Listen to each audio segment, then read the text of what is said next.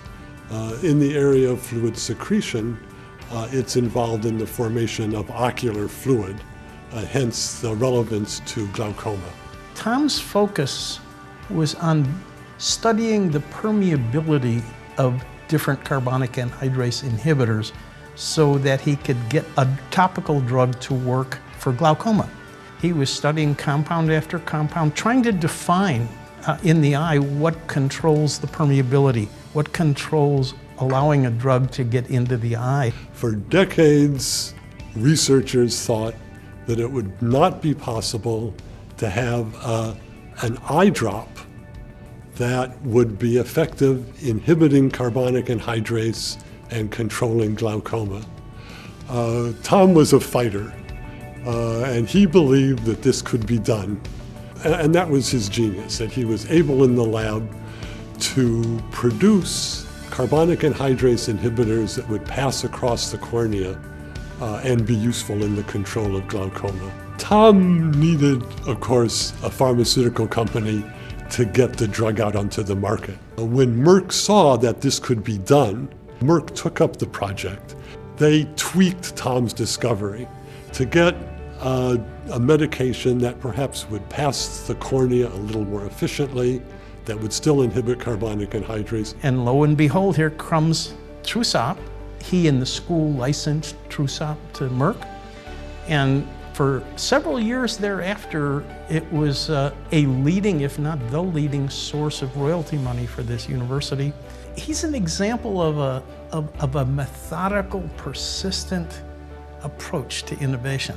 I mean, it wasn't like he woke up in the middle of the night and suddenly say, "Oh, that's how it works," or "That's what." I mean, he's been in love with carbonic anhydrase since the middle of the last century and its inhibitors. And he studied this in all sorts of creatures and all sorts of organs of the body. Tom would be very pleased to know that carbonic anhydrase research exists at the University of Florida, is ongoing and making new discoveries and more progress. Tom's thoughts about being inducted into the Hall of Fame would have been good. He was proud of what he had done, and I think he would be proud of this. Please put your hands together and welcome Dr. Marin's son, Peter Marin.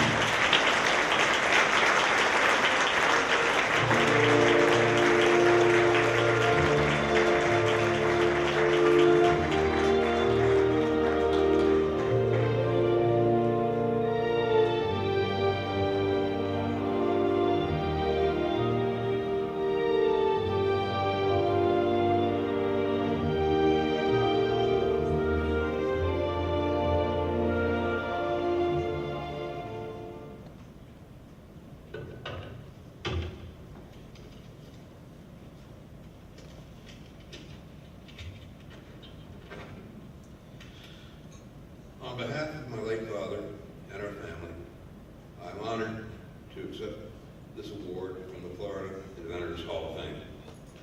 This award would mean a great deal to my father, as it comes from his peers in the scientific community who understand what it means to forge ahead when some around you insist that it can't be done. I'm sure that if everyone here tonight listened to "It Can't Be Done," we would not be here tonight. My father was very modest about the results of TrueSop, yet I remember him beaming from ear to ear when he showed me letters that he had received from patients around the world thanking him for saving their vision.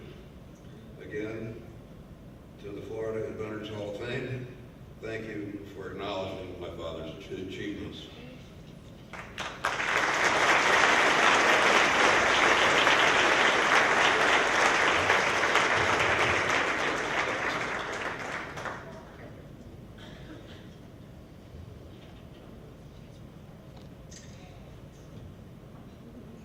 Finally, our first ever co-inductees from the Florida Institute of Technology, President T. Dwayne McKay and FIT First Lady Dr. Mary Helen McKay.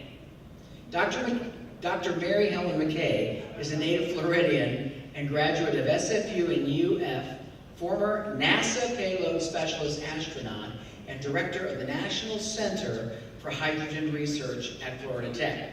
President T. Dwayne McKay also began his career at NASA and has held various leadership roles at Florida Tech since 2003.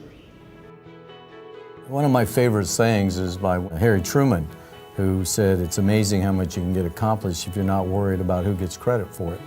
So I think the husband-wife partnership really made that more viable.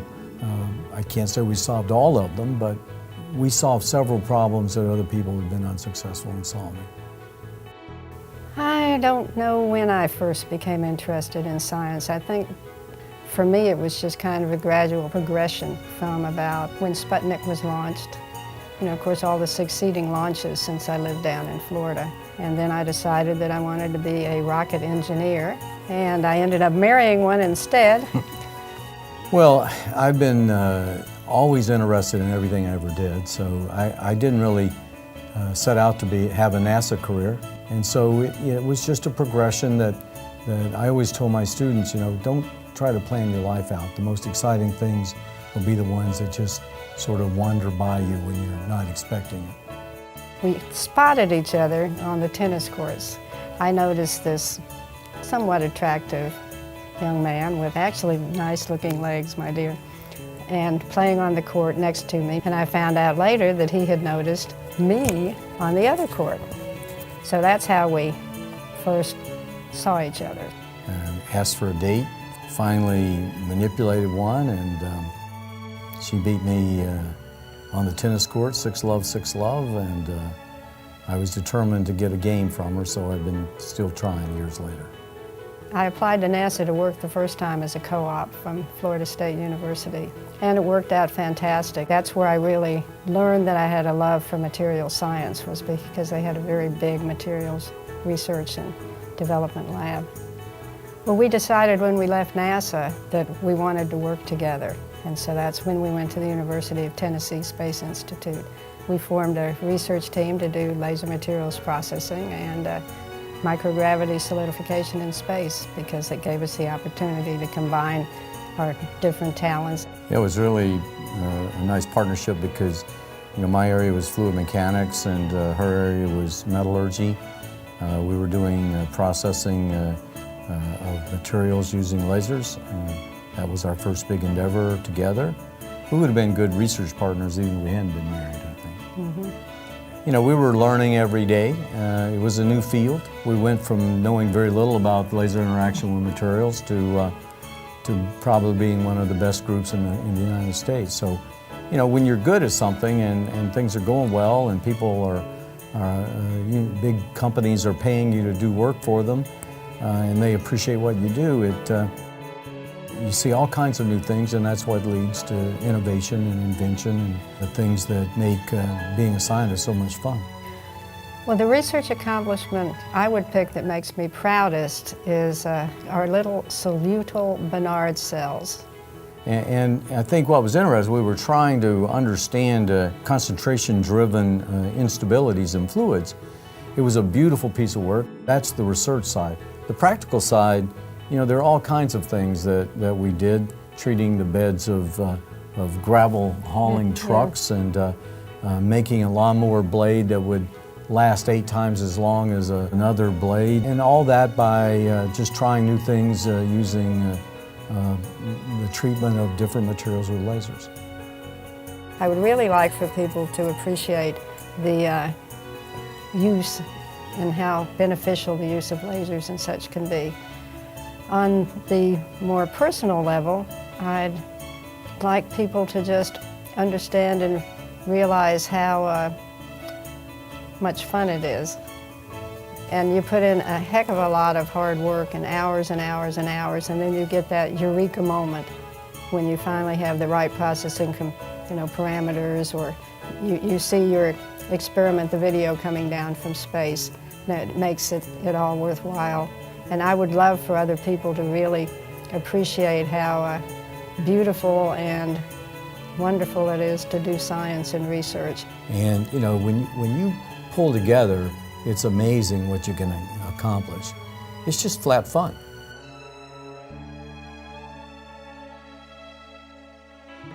It's an honor to welcome to the stage Drs. Marin and T. Dwayne McKay.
Well, folks, I have to say that this experience gives the expression "a hard act to follow" a lot more meaning to me after seeing all of the people that were up here ahead of us, and after looking out at all of the people in this audience and the folks that have made such a positive difference to science and innovation in our state and in our nation and in our world. And I really want to thank all of you for that. And while I'm thinking of it, though, I do want to thank the folks that came here for our table to support us and help us accept this award. And my husband and I wrote this down, that Dwayne and I are humbled by this recognition. And again, I had no idea how deep that feeling was going to be tonight until I got here and listened to all of the other inductees. And again, like I say, look out at this group that's out here. See, I'm a native Floridian. You know, like they said, I was born in West Palm Beach, raised in Fort Pierce, completely educated in the state of Florida. And so that's one of the things that I'm really proud of, is that the state of Florida gave me the education, the complete education that I needed in order to accomplish the various things that I've accomplished. You might say I'm one of those rare folks counted as a Floridian through and through. And I went to, like you said, Florida State University and the University of Florida, so I'm fluent in the tomahawk chop and the gator growl. And we'll see what happens in a few weeks. So, you say that's my heritage, and I'm particularly proud of Florida and how much it's done for us in the 21st century. And you know, from our rocket launches on the Space Coast and the high-tech corridor that's growing more and more throughout Central Florida, Florida is a leader in innovation in research and education. And it's groups like this, I mean, you folks are going to make it stay that way. And partnering together, you know, we're going to accomplish it. We're going to make it even better and better in the future. You know, and speaking of partners, I partner on the tennis court and the lab and other places.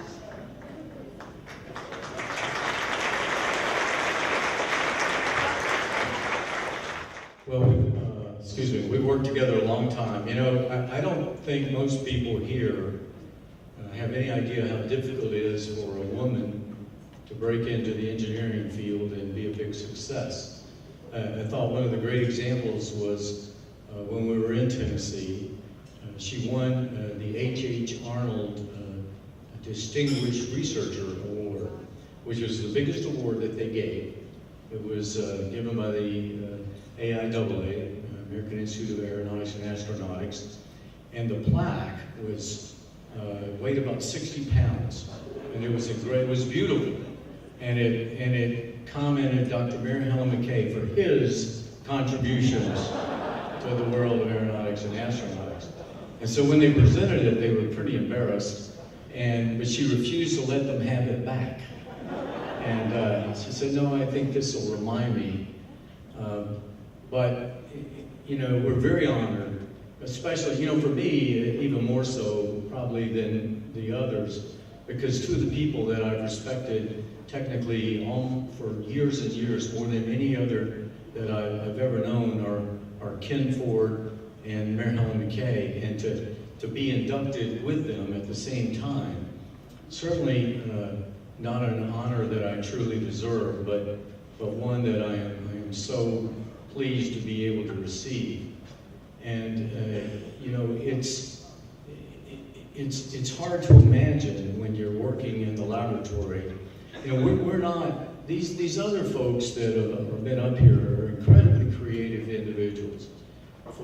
For us, we're a little different, and not that don't have some creativity, but we're engineers. She's a better engineer than I am, but we're engineers. People would bring us problems and say, you know, lasers sort of do magic things. Can you solve this problem? And normally we could.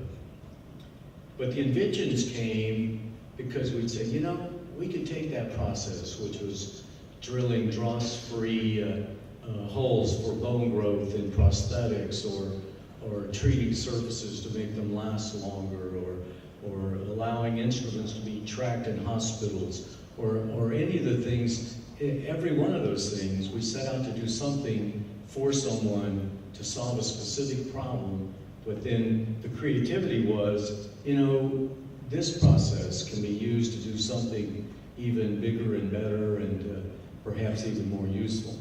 And so it's a great honor. I want to thank our friends at our table, the ones that traveled from the other side of the state to be with us, and the Titans and the Potters and my friends from the Florida Institute of Technology. This is a great honor. And to be in the Florida Inventors Hall of Fame is, you know, if you think about some of the people that are in there, like a Henry Ford or a Thomas Edison, you know, it's 90% perspiration and 10% inspiration, right? And so we worked hard. I do have to correct one thing. I had lost several jobs before I went to work for NASA, so it wasn't where I began my career. But I couldn't be prouder to have a partner in life and a partner in work and a partner in everything I do than Dr. Marin McKay. Thank you very much. So we're going to ask Drs. McKay to remain on the stage because we're going to ask the other inductees to please return to the stage as well. Let's hear it for another outstanding group of innovators to add to the now 28 total inventors who make up the Florida Inventors Hall of Fame. At this time, we'd also like to invite the previous inductees with us tonight to please come forward to the stage to be recognized. Dr. William Dalton, Dr. Yogi Goswami, Dr. Shyam Mohapatra, Dr. Paul Sandberg, who's already on stage, Dr. Shin San Wu. If you all please stay on the stage for a group photo, that would be wonderful. Thank you very much.